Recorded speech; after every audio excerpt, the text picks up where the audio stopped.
오늘 우리에게 주시는 하나님의 말씀은 사무엘하 11장 1절에서 5절 말씀, 26절에서 27절 말씀입니다.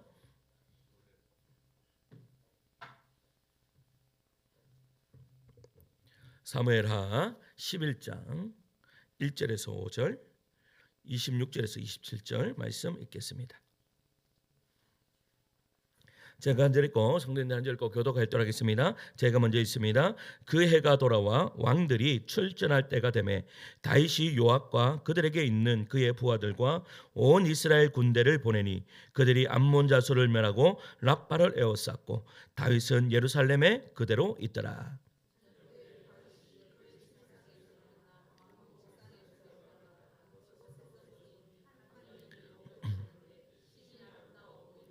다윗이 사람을 보내 그 여인을 알아보게 하였더니 그가 아뢰되 그는 엘리압의 딸이요 햇사람 우리아의 아내 밧세바가 아니니까 하니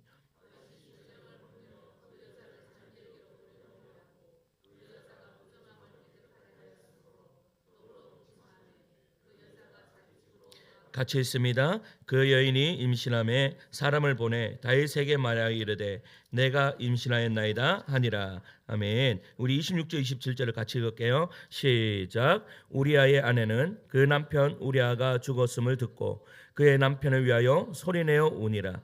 그 장례를 마침에 다윗이 사람을 보내 그를 왕궁으로 데려오니 그가 그의 아내가 되어 그에게 아들을 낳으니라. 다윗이 행한 그 일이 여호와 보시기에 악하였더라. 아멘. 할렐루야.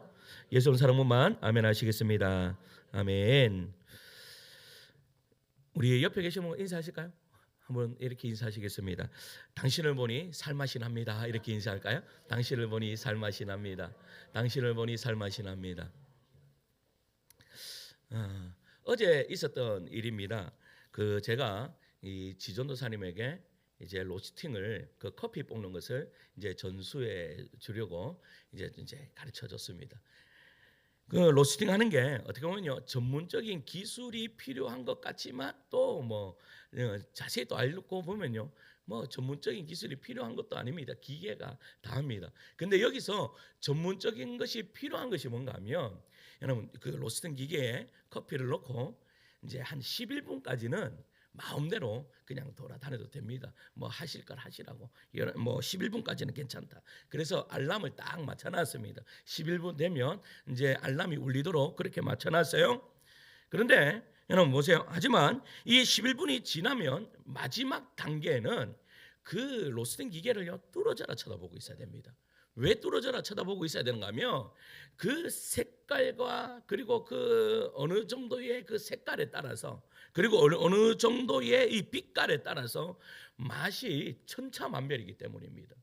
얼만큼 많이 볶으면 이 탄맛이 많이 나고 적게 볶으면 신맛이 나고 하여튼 이러한 기술이 있는 거예요.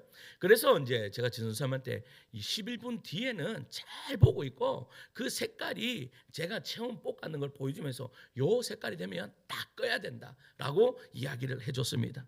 그런데 여러분 몇 초 지나가지 않았습니다. 이 지선사님이 그 시간을 잠깐 비웠는 거예요.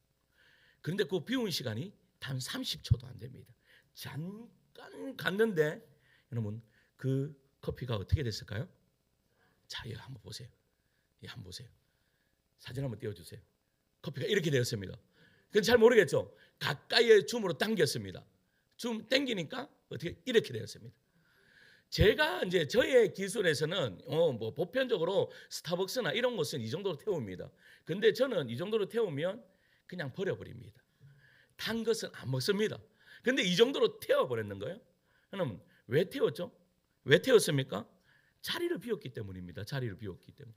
그 30초를 끝까지 보고 있었는데 그 자리를 비우니까 어떻게 해요? 그 30초 만에 커피가 이렇게 되고 말았다라는 겁니다.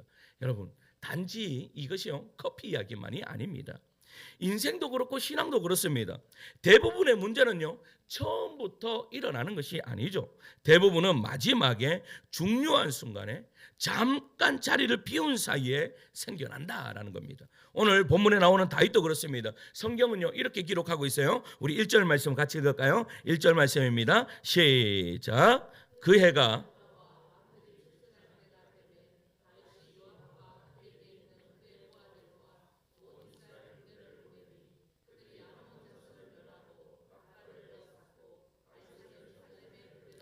아멘. 여러분 지금 다윗이 어디에 있습니까? 가장 중요한 순간에 그는 전장에 있었던 것이 아니라 자리를 비워두고 있었던 것입니다. 여러분, 그런데 그 자리 비움이 다윗의 역사 가운데 뼈아픈 그러한 범죄를 저지르게 되죠.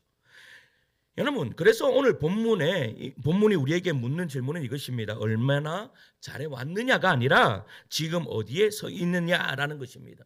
이 질문에 대한 답은 의외로 멀리 있지 않습니다. 성경은요, 다윗의 죄를 설명하기 전에 그가 어디에 있었는지부터 보여주는데, 다윗이 어디에 있었습니까? 첫째 한번 따라할까요? 있어야 할 자리에 없었다.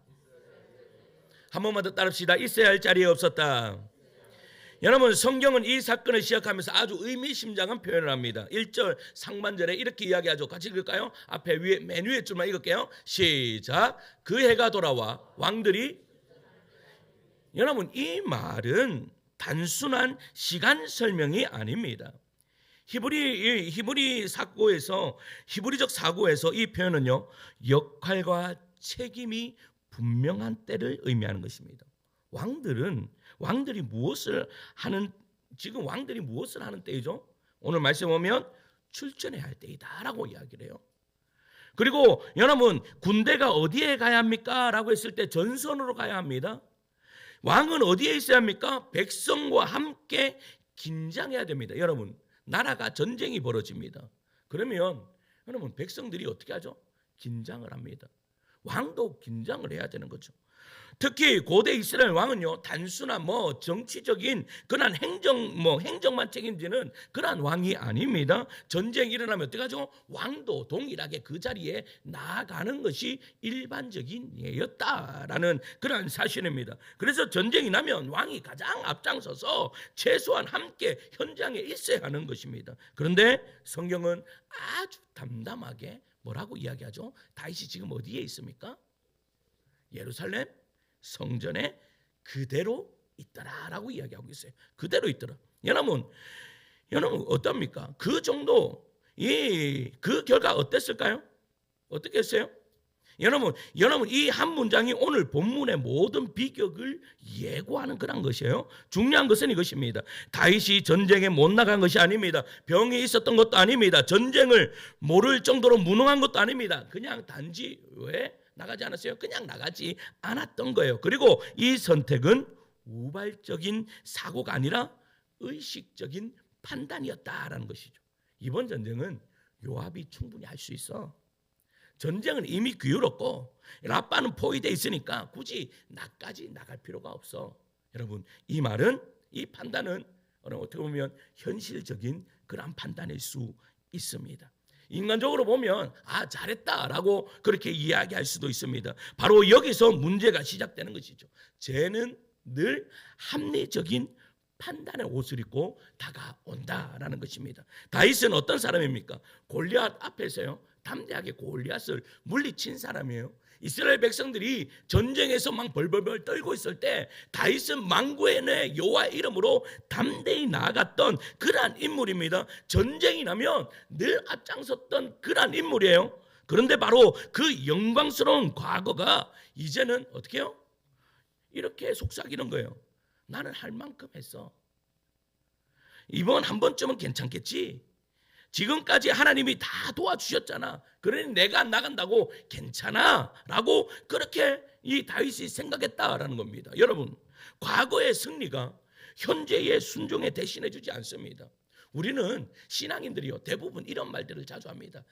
목사님, 제가 10년 전에만 하도요, 신앙생활 참 열심히 했습니다. 제가 기도생활 얼마나 열심히 했는 줄 아십니까? 제가 이렇게 했습니다. 우리 교회가 제 때문에 이렇게 됐지 않습니까? 라고 그렇게 이야기합니다. 그런데 현재는 어떠냐 이 말이에요. 현재가 그 믿음을, 예전에 가지고 있었던 그 믿음을 현재 그 믿음이라고 이야기할 수 있냐 이 말이에요. 지금은 믿음이 하나도 없는데 예전에 믿음 좋았던 거, 그거 무슨 소용이 있습니까? 여러분, 지금 다윗이 그런 모습이에요. 예전에는 항상 여러분 전쟁을 하더라도 하나님께 묻고 갔고, 무엇을 하더라도 하나님께 기도함으로 갔습니다. 그런데 지금 기도해야 하고 지금 하나님의 앞에 있어야 되는 그 다윗이 지금 뭐 하고 있어요? 여러분, 뭐 하고 있어요?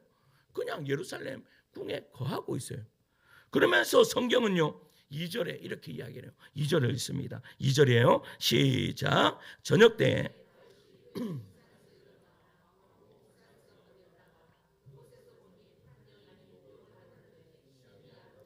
아멘. 여러분, 전쟁 중에 왕의 모습으로는 도저히 어울리지 않는 장면을 성경은 이야기합니다. 전선에서요, 병사들이 지금 죽어가고 있습니다. 밤을 새면서 보초를 쓰고 있습니다. 왕은 근데 뭐 하고 있어요? 침상에서 지금 늦잠을 자고 있습니다. 여러분, 언제 지금 이 잠이 언제 깼어요? 말씀해 보면 저녁에 잠을 깼어요.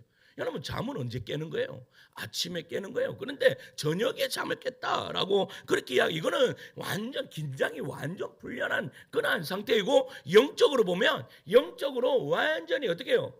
완전히 풀려있는 그러한 상태였다라는 겁니다.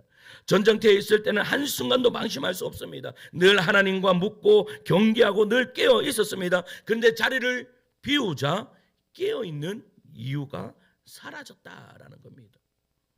그 순간부터 시선이 달라지고 마음이 느슨해지고 죄가 들어올 공간이 생겼습니다. 우리는 흔히 다윗의 죄를요 이렇게 설명합니다. 어떻게 설명합니까? 옥상에서 여인을 보았기 때문에 다윗이 죄를 지었다라고 이야기를 합니다. 그날 우연히 그러한 장면을 봤기 때문에 다윗이 죄를 지었을 뿐이 없었다라고 그렇게 이야기하죠. 그러나 성경은 말합니다. 죄는 옥상에서 시작된 것이 아닙니다. 죄가 어디에서부터 시작되었어요? 여러분, 자리를 비울 때부터 이미 죄는 시작되었다라는 것을 이야기하는 거예요. 다윗이 있어야 할 자리에 없었기 때문에 보지 말아야 할 장면이 보였고 하지 말아야 할 행동을 하고 말았다라는 겁니다. 상성도 여러분, 오늘 말씀은요 우리에게 이렇게 묻습니다.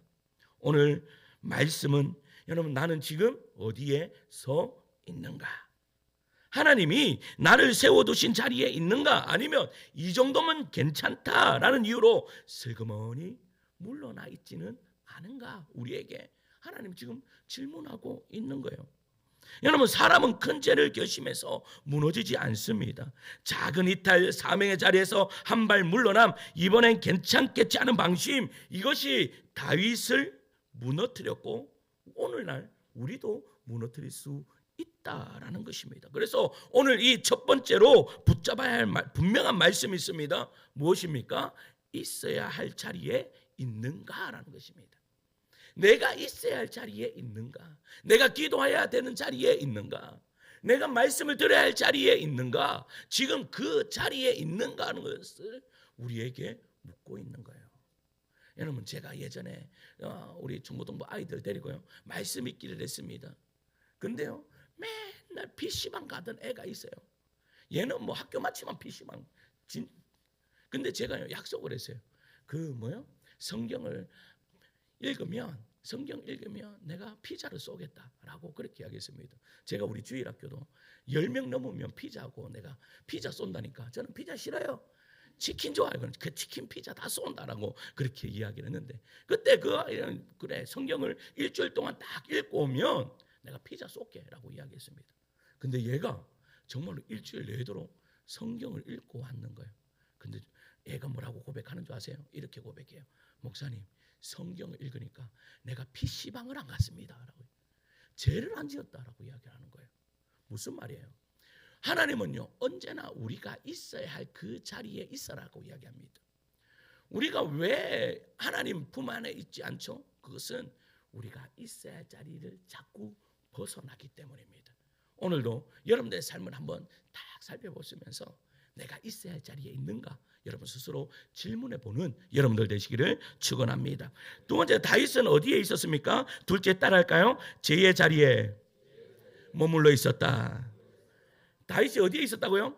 죄의 자리에 머물러 있었다라는 것이 문제였다는 겁니다. 여러분, 다윗이 전쟁터를 비우고 예루살렘에 남았습니다. 그렇다면 그는 그 자리에 가만히 있었을까요? 여러분, 그냥 나는 왕궁에 거했습니다.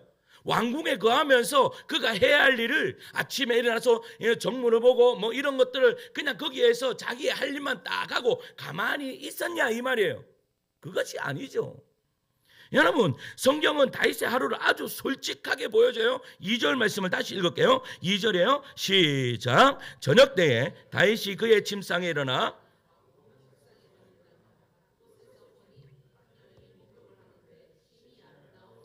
아멘. 여러분, 전쟁 중에 왕의 모습으로 여러분 전선에서 병사들이 밤을 새우며 싸우고 있는데 왕은 지금 침상에서 늦잠을 자고 저녁 무렵에 일어났어요. 여러분, 이것은 단순한 낮잠을 잤다라는 이야기가 아니에요. 사명의 자리를 비운 사람에게 나타나는 영적인 상태예요. 자리를 비우면 그 자리는 절대 중립에 남겨져 있지 않습니다. 여러분, 반드시 다른 것이 들어와요. 내 안에 아무것도 없도록 다 청소해 놓으면 여러분, 가만히 이 안에를 그냥 머물러 있으면 다른 것들이 계속해서 들어온다라는 겁니다. 그 이야기를 예수님도 하셨어요. 예수님이 마태복음 12장 43절 45절 보면요, 이렇게 이야기하셨어요. 제가 요약해서 적었는데 앞에 보고 한번 읽을게요. 시작. 더러운 귀신이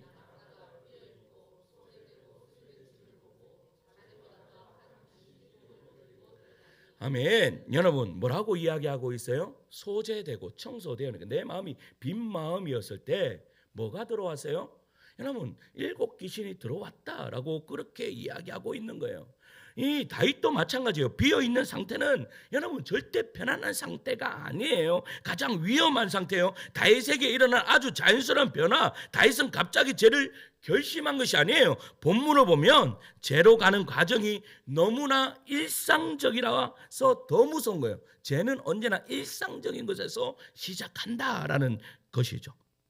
여러분, 이 보세요. 침상에서 일어나고 옥상을 거닐고 보게 되고 머물고 보는 것을 머물고 사람을 보냅니다. 성경은 그래서 이렇게 이야기하죠.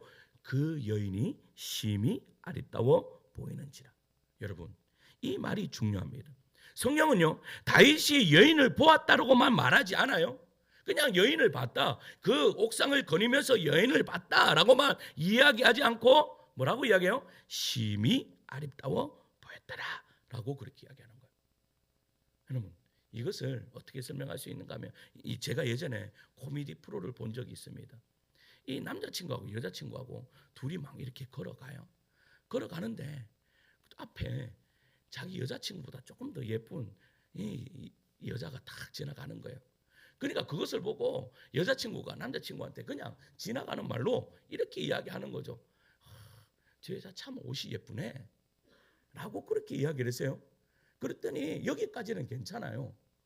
그런데 이 남자친구가 가만히 있었어야 되는데 뭐라고 이야기했던가 하면, 그래, 옷만 예쁜 것이 아니라 가방도 참 잘 어울리고, 그걸 보니까 치마도 잘 어울리네, 신발은 더 잘 어울렸어. 와, 이 전체가 그냥 너무나 조화가 잘 되게 그렇게 옷을 입었어. 이 이야기를 했습니다. 이 여자친구 어떻게 됐을까? 뭐라고 이야기했을까요? 에? 막 전적이 흐르는 거죠. 남자친구한테 여러분 뭐라고 하는 겁니까? 야, 너 왜 그렇게 자세히 봤어? 라고 이야기하는 거예요. 왜 그렇게 자세히 봤어? 여러분, 그냥 스쳐 지나가 보는 거는 괜찮습니까? 안 괜찮습니까? 보이는데 어떻게 합니까? 보이는 것은 그냥 보고 지나가면 되는 겁니다. 그런데 중요한 것은 이 남자친구가 잘못한 게 뭐예요? 자세히 본 것이 잘못이에요. 자세히 본 것이. 그러니까 이 여자친구가 립스틱을 뭐를 발랐고, 뭐 가방은 뭐 샤넬 뭐를 들었고, 뭐 또 뭐 팔에는 뭐를 잡고, 자세히 본 게 잘못이에요. 지나가는 거 본 거 뭐 어때? 근데 자세히 보니까 어떻게 해요? 이 말은 무슨 말이에요? 지금 이 남자의 눈이 그 여자에게 스쳐 지나간 것이 아니라 어떻게 됐는 거예요? 그 여자에게 머물었던 거예요. 이게 잘못이에요. 머물었던 것이. 여러분, 이 본문으로 다시 돌아가 보면 다윗도 우연히 본 게 아니에요. 그냥 뭐 이렇게, 여러분, 다윗 성을 가보면 잘 압니다. 다윗 성은요, 이렇게 비탈길에 집을 만들어 놨기 때문에 다윗의 성에서 보면 맨 집들이 다 밑에 있어요. 여러분, 그러면 집 걸어다 보면 보일 수 있어요, 없어요? 보일 수 있어요. 그런데 다윗의 잘못이 뭐예요? 거기서 머무르는 거예요. 뭐예요 지금? 여러분, 그 멀리 있는 게 심히 아름다운 거 어떻게 합니까? 그냥 엄청 자세히 봤다라는 거예요. 보더라도 그냥 보는 게 아니라 자세히 보니까 심히 아름다웠다. 여러분, 우연히 본 것 같지만 시선이 머물렀고 마음이 움직였고 행동으로 나아갑니다. 야고보 사도는요, 이 과정을 뭐라고 이야기하는가 하면 야고보서 1장 14절에서 15절까지 이렇게 이야기합니다. 한번 같이 읽을까요? 시작. 오직 각 사람이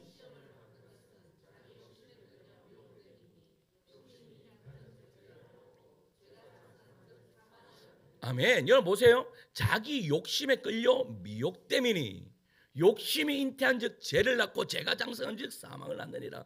죄는요 언제나 여러분 보세요. 그냥 바로 죄가 그냥 사망을 낳는 죄로 오는 것이 아니에요. 언제나 우리의 눈을 속이고 그 다음에 마음으로 머물고 그 마음에 머문 것이 행동으로 일어나고 행동으로 일어난 것이 죄로 드러나는 것이 바로 일반적인 예라는 것입니다. 사랑하는 성도 여러분, 하나님이 우리에게 주시는 말씀은요 아주 단순하고 분명합니다. 너희 마음이 어디에 머물고 있느냐라는 것을 우리에게 질문하고 있는 거예요. 지금 나의 영적인 위치가 어디에 있는가를 정확히 아는 것은 내 마음이 어디에 머물고 있는가를 자세히 보시면 압니다. 그 예 중에서 가장 좋은 것이 예가 뭔지 아십니까? 유튜브입니다. 유튜브로 보면 내가 예전에 제가 경중에 있을 때 부교육자들 한번 이 유튜브 뭐 보고 있는가를 탁 열기만 하면 이 사람의 관심사가 뭔지 압니다. 왜냐하면 이 사람이 보고 있는 게 매일 보는 것이 관심이 있으니까 뭐예요? 그게 이 AI가요. 이 사람의 관심은 온전히 이거야. 가져다 줍니다. AI가 내 관심사가. 그래서 유튜브만 탁 틀면 이 사람이 어디에 머물고 있는가 다 압니다. 미모에 관심 있는 사람은 맨날 미모만 보고 옷에 관심 있는 사람들은 맨날 옷 보고 이런 것들이 그렇게 나타난다라는 것이죠. 그러니까 여러분 보세요. 마태복음 6장 21절에 이렇게 말합니다. 같이 읽을까요? 시작. 내 보물 있는 그곳에는 아멘. 내가 무엇을 생각하냐보다 어디에 오래 머무냐가 내 영혼의 방향을 결정짓는 거예요. 다윗의 문제는요 한 번 본 것이 아니었습니다. 마음이 거기에 머문 것이 문제였죠. 그래서 하나님은 행동을 먼저 책망하지 않으시고 우리의 마음을 먼저 어떻게 해요? 두드리시는 거예요. 지금도 마찬가지예요. 지금도 하나님께서요 우리 여기 앉아있는 우리가 예배 왜 드립니까? 하나님이 우리의 마음을 계속 두드리는 거예요. 너의 관심사가 어디에 있니? 너의 관심사가 나의 관심사가 되어 있니? 라고 그렇게 묻는 거죠. 그렇다면 오늘 우리의 적용은 단 한 가지입니다. 내 마음이 머무는 자리를 뭐래요? 말씀으로 옮겨야 된다라는 것이죠. 그러면 내 마음에 말씀을 옮긴다면요 맨날 이 말씀을 들고 다니란 말입니까? 맨날 읽으란 말입니까? 여러분 읽고 머무는 것도 중요합니다. 그러나 한 말씀이라도 오늘 하루 붙든다면 그 말씀이요 나를 이기도록 만드는 거예요. 여러분 우리 제자훈련하는데 한 집사님이요 맨날 말씀을 외우시는 거예요. 일하시면서도 외우시는 거예요. 여러분 일하는데 일이 잘 안 돼요. 일을 잘 안 되는데 말씀을 외우면서 그 일하고 있으면 그 일은 이미 끝나 있더래요. 여러분 그게 무슨 말이에요? 말씀에 머물러 있으면 하나님께서요 우리의 관심사와 하나님의 관심사가 일치되는 그러한 은혜의 역사가 일어난 거예요. 그래서 골로새서 3장 16절은 이렇게 이야기를 해요. 같이 읽을까요? 시작. 그리스도의 말씀이 여러분 그리스도의 말씀이 너희 안에 풍성하게 거하게 하라. 여러분 우리 벌써 2026년이요 한 달이 지나갔습니다. 한 달이 지나갔습니다. 우리가 결심했던 거 여러분 얼마나 지키고 계십니까? 우리가 기도의 자리에 있겠다라고 했던 거 지금 기도의 자리에 있습니까? 말씀의 자리에 있겠다 했던 거 말씀의 자리에 있습니까? 사랑하는 성도 여러분 말씀을 많이 아는 것도 중요하지만 그것보다 더 중요한 것은 내가 단 한 말씀이라도 그 말씀에 머물러 있는 것이 너무나 중요하다라는 거예요. 그 말씀에 머물러 있으면 어떤 일이 벌어질까요? 죄가 떠나갑니다. 내가 습관적으로 짓는 죄가요 하기 싫어집니다. 막 헛극질이 납니다. 그런 일들이 벌어지는 거예요. 이러한 은혜의 역사가 우리 성도님들에게 일어나시기를 간절히 축원합니다.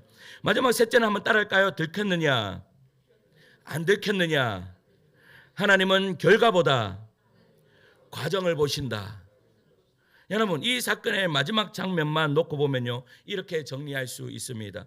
우리아는 전사했고 밧세바는 뭐가 되었어요? 왕비가 되었고 왕국은 다시 조용해졌더라. 겉으로 보면요 모든 것이 정리된 것 같습니다. 사람들의 눈에는 이제 끝난 사건입니다. 더 이상 소문도 없고 문제 제기하는 사람도 없습니다. 아주 그냥 잘 끝난 것 같습니다. 잘 덮인 그런 사건입니다. 그러나 성경은요, 이 이야기를 사람들이 생각하는 결말로 끝내지 않죠. 성경은 마지막에 한 문장을 이야기합니다. 자, 27절입니다. 27절을 읽겠습니다. 시작. 그 장례를 마침에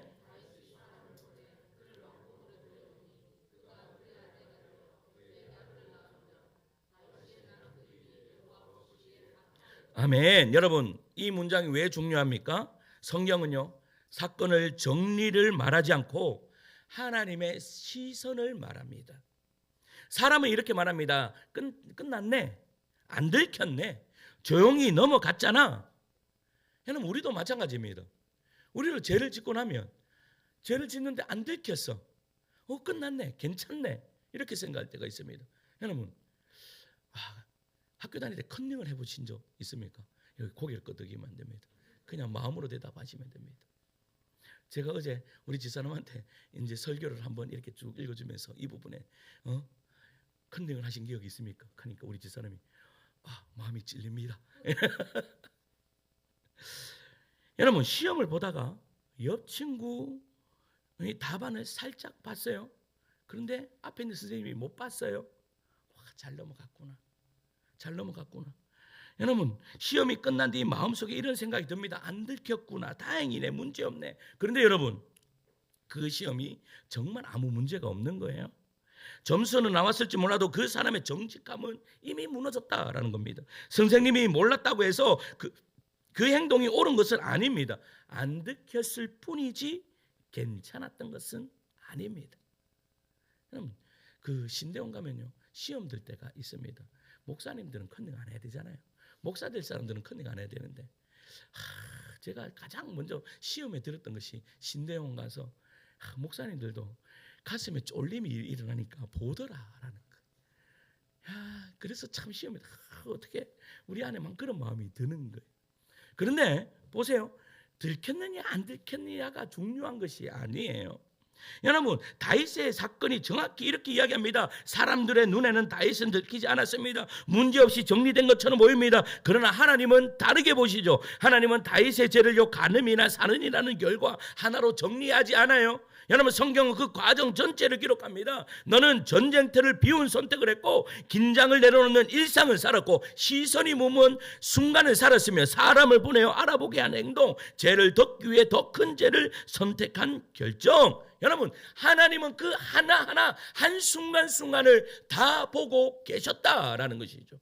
그래서 하나님은요, 결과가 중요한 것이 아니라 하나님은 언제나 과정을 보신다라는 사실입니다. 여기서 더 중요한 사실이 있습니다. 하나님은요, 이 사건을 이방 왕처럼 다윗을 대하지 않았다라는 겁니다. 여러분, 이방 왕이 죄를 지으면 어떡할까요? 그냥 그 죄 짓고 죽으면 끝나는 거예요. 근데 다윗은 죄를 지었어도 다윗에게 가만히 있지 않는 거예요. 여러분, 때로는 우리가 그 작은 죄 하나 지었는데 어떨 때는 그 작은 죄 때문에 여러분 뭐 좀 힘든 일이 딱 일어날 때가 있어요. 그러면 우리는 억울할 때가 있죠.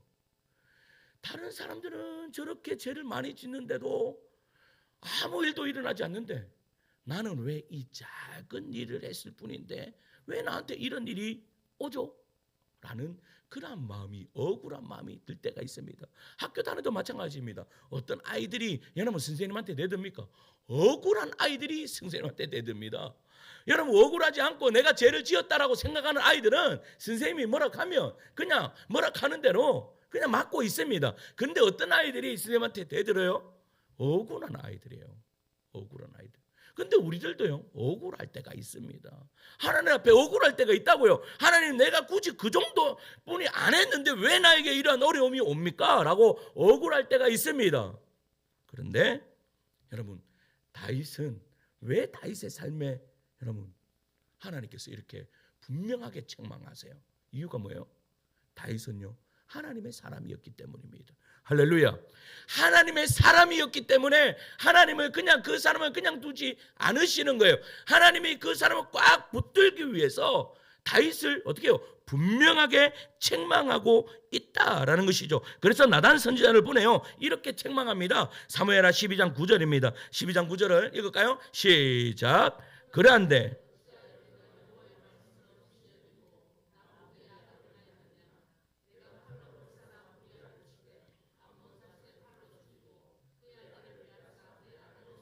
아멘. 여러분, 이 책망은요 잔인함이 아닙니다.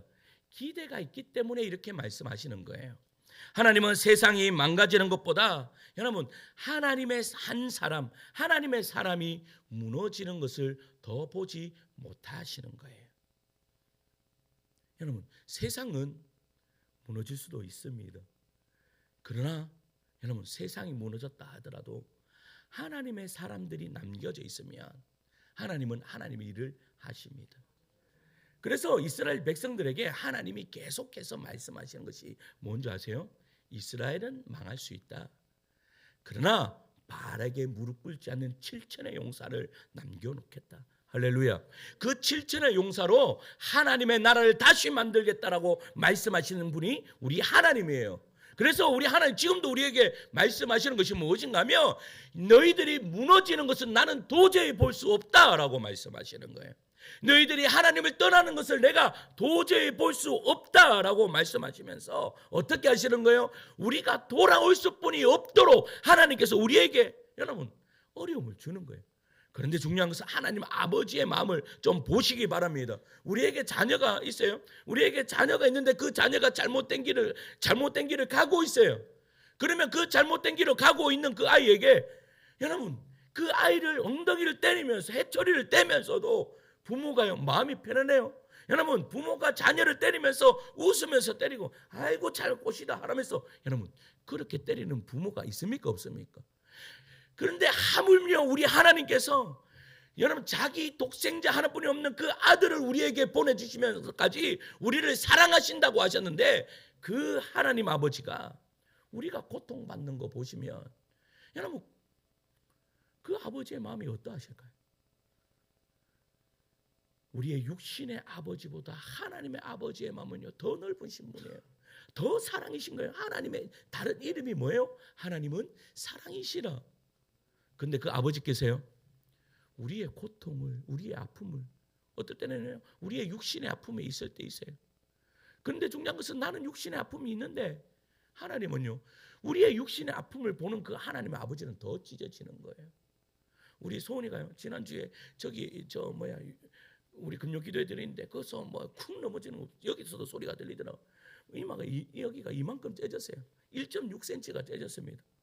1.6cm가 째졌는데 딱 보니까 이제 경산중앙병원 갔는데 거기서는 못한대요. 왜? 이제 이게 성형이 들어가야 되니까 못한다고 이제 집에 왔어요. 집에 와서 딱 있는데 제가 밑에 내려와 봤어요. 밑에 내려와 보니까 그 책상이 있는데 거기 모서리가 딱 찔리게 딱 좋은 모서리야. 제가 그 순간에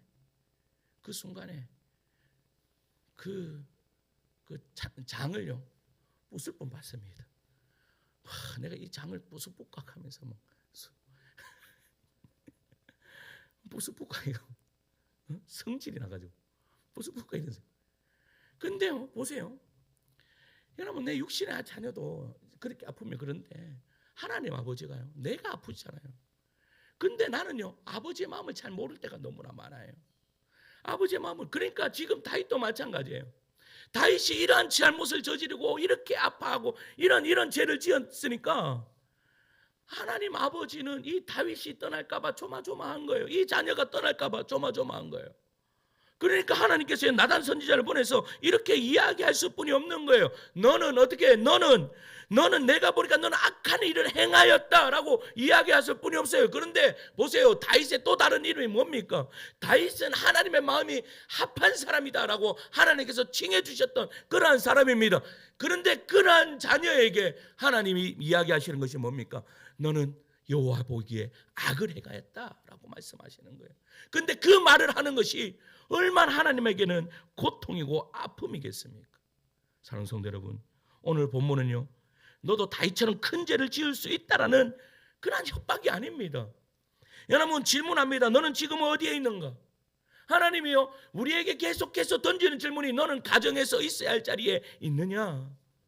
너는 신앙에서 나는 있어야 할 자리에 있느냐? 기도의 자리, 말씀의 자리, 사명의 자리에 있느냐? 그래야 네가 살 수 있다라고 우리 주님이 말씀하고 계시는 것이죠. 할렐루야.